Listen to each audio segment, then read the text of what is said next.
terms of being able to continue this streak? Sa akin yung tingin ko nakakatulong is yung transition. So yung unang-unang pundasyon namin yung transition. So doon kami nakakuha ng mga easy basket. Oo. Tapos Adrian, we also saw your capacity on offense in every game. Pero today, nagpakita ka rin ng konting acrobatic shots. Saan yun nagagaling and what more can we see from you?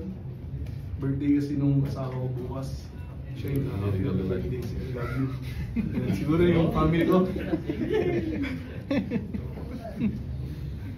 You only have to try harder. Ganun lang naman talaga.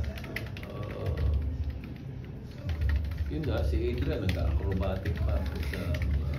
Basta birthday pala ng asawa ko. Ano naman realistic lang palagi ako sa sinasabi ng mga coach sa game plan namin.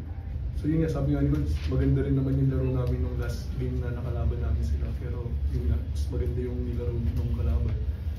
So yun lang naman, wala naman ako ibang parang pare-parehas naman yung approach ko sa nag-stick lang ako palagi sa game plan ng mga coaches.